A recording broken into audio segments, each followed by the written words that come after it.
وضو کی سنتیں مکمل ہو گئی. اب کیا چل رہا ہے؟ وضو کے مستحبات. بولو زور سے. وضو کے مستحبات. وضو کے اندر 5 چیزیں مستحب ہیں.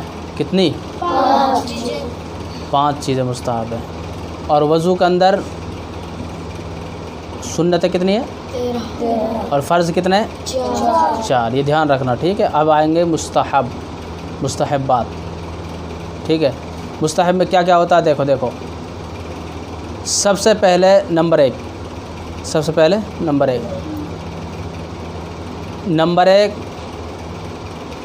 دائیں طرف سے شروع کرنا. دائیں طرف سے شروع کرنا. دائیں مطلب سمجھتے ہو کیا؟ سیدھے طرف سے. بات سمجھ؟ دائیں طرف سے شروع کرنا. نمبر 2 گردن کا مسح کرنا. اگر ہم نے گردن کا مسح نہیں کیا تو وضو ہوگی نہیں ہوگی؟ ہو جائے گی. یہ چیزیں مستحب ہیں. بات سمجھے نہیں؟ یہ فرض نہیں ہے، نہ سنتیں ہیں. بات سمجھے؟ اسی نمبر 3 کسی سے مدد نہ لینا. اس کا مطلب سمجھ رہے ہو؟ کسی سے مدد نہ لینے کا مطلب کیا ہے؟ یعنی وضو کرتے یہ نہ کہنا یار پانی کم پڑ گیا ہے، پانی بھائی پیسو. سمجھے؟ اور اس طریقے سے مسواک رکھے وہ لانا. سمجھے؟ اور کسی سے وضو کا کام کروا رہا ہے کسی سے، حالانکہ کوئی بوڑھا بڑا ہے بیچارہ جو ایک مرتبہ بیٹھ جاتا ہے، وہ اٹھتا ہی نہیں ہے، وہ کہہ سکتا ہے اس بات کو. وہ مجبوریاں ہوتی ہیں اس کی. بات سمجھے؟ وہ کیا ہوتی ہیں؟ وہ مجبوریاں ہوتی ہیں. لیکن جوان آدمی کو مدد نہ لینی چاہیے. خود کرے. وضو کا کام کو خود کرنا. بات سمجھ نہیں؟ نمبر 4 قبلہ رخ بیٹھ کر وضو کرنا. قبلہ رخ بیٹھ کر یعنی وضو کدھر کرنا چاہیے؟ قبلہ رخ ہو کر، جدھر قبلہ ہے. بات سمجھے؟ اگر ہم قبلے کی طرف پیٹ کر لیتے ہیں اور ادھر رخ کر لیتے ہیں تو وضو ہوگی نہیں؟ وضو تو ہو جائے گی. لیکن قبلے کی طرف رخ کر جب وضو کریں گے تو یہ مستحب ہے. کیا ہے؟ نمبر 5 پاک اور اونچی جگہ بیٹھ کر وضو کرنا. پاک اور اونچی جگہ بیٹھ کر وضو کرے. آیا تھا نا یہ؟ پاک اور اونچی جگہ پر بیٹھ کر وضو کرے. یہ بھی مستحب ہے. سمجھے نہیں؟ یعنی برابر جگہ میں وضو نہیں کرنا چاہیے. کوئی مجبوری ہے وہ الگ چیز ہے. مجبوری آتی ہے بھائی، جیسے گاؤں میں نماز پڑھ رہے ہیں ہم بھی زمین پہ بیٹھے ہیں، لوٹا بھی زمین پہ رکھا ہے، وہ مجبوریاں ہوتی ہیں. سمجھے نہیں؟ لیکن اس طریقے سے کرے کہ چھینٹیں ہمارے ادھر ادھر نہ لگیں. اور پھر ظاہر سی بات جب ہم برابر میں لوٹا رکھیں گے تو اتنے بڑے چھینٹیں جائیں گے نہیں، اس کی آرام سے پانی گرے گا. سمجھے؟ اب ایسا بھی ہوتا ہے کہ جنگل ہم گئے، وہاں بور چل رہا ہے، بور سے وضو ہو رہی ہے اس کی. یہ نلکے چل رہا ہے، نلکے سے وضو ہو رہی ہے، تو اس سے چھینٹ لگنے کا خطرہ ہوتا ہے. ان سے چھینٹ لگنے کا خطرہ ہوتا ہے. ہوتا ہے نہیں ہوتا؟ نہیں ہوتا. تو یہ 5 چیزیں ہو گئی. نمبر 1 دائیں طرف سے شروع کرنا. نمبر 2 گردن کا مسح کرنا.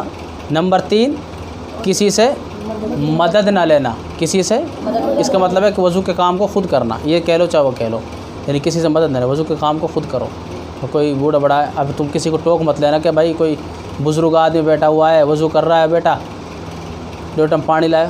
بتاؤ یہ منع ہے، یہ منع ہے. سمجھے؟ مستحب یہ ہے کہ کیا نام ہے، کسی سے مدد نہ لینا، یعنی وضو کے کام خود کرنا. تم اس کے لیے فتویٰ دینے لگ جاؤ، وہ کیا کہے گا؟ بھائی الے کا پٹھا لا رہا نہیں لا رہا، نہ لا رہا. تو اس طریقے سے کسی کو فتویٰ دینے کی ضرورت نہیں ہے. بات سمجھ نہیں؟ وہ بزرگ ہے، مجبور ہے بیچارہ. بھائی ایک آدمی بیچارہ بزرگ ہے، وہ کھڑا ہو کر نماز نہیں پڑھ سکتا، اس سے کیا ہوگا؟ کھڑا ہو کر پڑھ نہیں تو ٹھکائی کر دوں گا، ایسا کیا ہوگا اس سے؟ نہیں، وہ مجبور ہے. سمجھے نہیں؟ وہ بیٹھ کر یعنی جس حالت میں اس کو سکون ملتا ہو اس حالت میں نماز پڑھے گا. تم دیکھتے ہو نماز پڑھتے ہیں بہت سے پیر پھیلے رہتے ہیں آگے دونوں پیر پھیلے رہتے ہیں، اور بہت سے نماز پڑھتے ہیں کرسی پر بیٹھ کر نماز پڑھتے ہیں. حالانکہ کرسی پر بیٹھ کر نماز پڑھنا جائز نہیں ہے. فتویٰ ابھی نکلا ہے، زیادہ بڑی بات نہیں ہے. سمجھے نہیں؟ لیکن کیا کریں، کوئی بہت ہی زیادہ مجبور. بہت سے ایسے بیچارے جو زمین پر بیٹھ کر جن کو پریشانی ہوتی ہے، یعنی اگر کرسی پر بیٹھتے ہیں تو سکون ملتا ہے، نماز پڑھتے ہیں. جب قیام کی حالت ہوتی ہے تو کھڑے ہو جاتے ہیں، جب رکوع اور سجدے کا وقت آتا ہے تو کرسی پہ بیٹھ جاتے ہیں، رکوع کرتے ہیں، سجدہ کرتے ہیں، سمجھے نہیں؟ ان کا یہی سجدہ وہی رکوع ہوتا ہے۔ تو ان کی مجبوریاں ہوتی ہیں، ورنہ اگر آدمی مجبور نہیں ہے اور ہر کوئی کہ یار میں بھی کرسی پر نماز پڑھا کروں گا، تو مسجد میں کوئی کھڑا ہو کر نماز نہیں پڑھے گا، لائن سے کرسی بچھائیں گے سب کے لیے، بیٹھو بھائی نماز پڑھو، سمجھے؟ تو اللہ تعالیٰ جانتا ہے کہ بھائی اس کو مجبوری کیا ہے۔ اللہ تعالیٰ سب چھپا سکتا ہے کہ آدمی یار درد ہو رہا چل مجبوری کو یار بہانہ لگا کرسی پڑھوں گا آج نماز، اللہ تعالیٰ نہیں سمجھ رہا اس کو، سمجھے؟ اللہ سب سمجھ رہا ہے کہ اس کو کیا مجبوری ہے، یہ کیا بہانہ بنا رہا ہے، کیا بہانہ نہیں بنا رہا ہے، سمجھے نہیں؟ تو مجبور کے وقت وہ الگ چیز ہے، بات سمجھے؟ قبلہ رخ بیٹھ کر وضو کرنا، یہ نمبر 4، قبلہ رخ بیٹھ کر وضو کرنا۔ اگر مجبوری ہے تو کدھر بھی وضو کر سکتے ہیں، جدھر رخ ہے ادھر رخ، کدھر کا رخ کر وضو کر سکتے ہیں، سمجھے؟ لیکن کوشش کرو کدھر وضو کرنے کی۔ اب تم دیکھتے ہو مسجدوں میں اکثر جو ٹھونٹیاں ہوتی ہیں وہ قبلہ رخ ہوتی ہیں اکثر، ورنہ اب تم دیکھ لو جب وضو کرتے ہیں مسجد کے اندر تو ٹھونٹیاں دونوں طرف لگی رہتی ہیں پائپ میں، جب ادھر والے قبلہ رخ منہ ہو جائے گا ان کا تو ادھر والے جو بیٹھیں گے ان کا ٹیڑھا منہ ہو جائے گا۔ اب بتاؤ اب کہاں جائے، وہ مجبوری ہے ان کے لیے۔ اب اگر سب کے لیے ہم قبلہ رخ طرف ٹھونٹیاں لگا دیں تو مسجدوں میں جگہ نہیں رہے گی، اتنی جگہ کہاں سے لائیں گے؟ دونوں طرف آدمی بیٹھتے ہیں، ادھر بھی بھائی جو ادھر بیٹھتے ہیں ان کا تو قبلہ رخ ہوا پڑا ہے، بھائی جو ادھر بیٹھتے ہیں قبلہ رخ ہوا پڑا، جو ادھر بیٹھتے ہیں ادھر ٹھوٹی وضو کر رہے ہیں ان کا کدھر ہو گیا، ان کی پیٹھ ہو گئی ادھر منہ چلا گیا۔ اب وہ کیا کریں، اس کا مطلب ثواب نہیں مل رہا، بھائی ان کی مجبوری ہے، وہ مجبوری ہے، وہ ادھر بیٹھنا چاہ رہا تھا لیکن ادھر جگہ نہیں ہے تو یہاں، کیونکہ ان کو نماز پڑھنی ہے، نماز کے لیے وہ وضو کو نہیں چھوڑ سکتے، بات سمجھے نہیں؟ بغیر وضو کی نماز ہو جاتی ہے کیا؟ نہیں ہوگی۔ اور پاک اور اونچی جگہ پر بیٹھ کر وضو کرنا یہ بھی کیا ہے؟ مستحب ہے۔ اب دیکھو وضو کے مکروہات میں نے بتایا تھا، سب بتا دیا تھا کہ فرائض جمع ہے فرض کی، اور سنتیں جمع ہے سنت کی، مستحبات جمع ہے مستحب کی، مکروہات جمع ہے مکروہ کی، سمجھے؟ یہ مکروہات، وضو کے مکروہات، یا کہیں گے مکروہات وضو، کیا کہیں گے؟ یا تو مکروہات وضو کہیں گے یا مکروہات وضو، یا وضو کے مکروہات کہیں گے یا مکروہات وضو کہیں گے۔ دیکھو وضو کے اندر کیا کیا چیزیں مکروہ ہوتی ہیں۔ نمبر 1، ناپاک جگہ پر وضو کرنا، ناپاک جگہ پر وضو کرنا، یہاں میں وضو کر رہا ہوں اور یہیں بھینس کی ماند پڑی ہوئی ہے، سمجھے نہیں؟ تو ناپاک جگہ ہے نہیں ہے بھائی۔ ایسا بھی ہوتا ہے کہ دیکھو مجبوری کو تم الگ کر دو، مجبوریاں الگ چیز ہوتی ہیں، سمجھے نہیں؟ آدمی کو اس جگہ وضو کرنی پڑ جاتی ہے جہاں پر کیا نام بہت ساری ناپاک چیز پڑی ہوئی ہوتی ہے، سمجھے؟ ناپاک جگہ میں وضو کرنی پڑ جاتی ہے، لیکن جہاں تک کوشش ہو ایسی چیزوں سے بچنا چاہیے، اس کا مطلب یہ تھوڑی کہ بھائی اب وہاں ناپاک چیزیں، وضو کرنے کے لیے جگہ بھی ہے، پانی بھی ہے، اور پھر وضو نہیں کر رہا ہے وہ، تو ایسا نہیں ہو سکتا، ایسا تو وضو تو کرنی پڑے گی بھائی، نماز کے لیے تو وضو شرط ہے، بغیر وضو کے نماز نہیں ہوگی، بات سمجھے؟ نمبر 2، سیدھے ہاتھ سے ناک صاف کرنا، یہ دھیان رکھنا، سیدھے ہاتھ سے ناک صاف نہیں کرنی چاہیے، سیدھے ہاتھ سے ناک صاف نہیں کرنی چاہیے۔ کون سا ہاتھ سے کرنی چاہیے؟ الٹے سے، بات سمجھ نہیں؟ ہمارے یہ سیدھا ہے، ہم کس سے کریں گے؟ الٹے سے۔ اتنی تیز بھی مت گھسیڑو نہ انگلی کو کہ ہمارے ناک کے جو بانسری ہوتی ہے نا، بانسری دیتے ہو، بانسری، اس میں ناخون گھس جاتا ہے تو نقصری چل جاتی ہے، اس سے بچ رہنا۔ یعنی ناک میں جو انگلی گھسائی جاتی ہے نا، وہ زیادہ اندر تک نہیں گھسائی جاتی، وہ تو بس ایسے کرتے ہیں تاکہ پانی اندر تک پہنچ جائے، بات سمجھے؟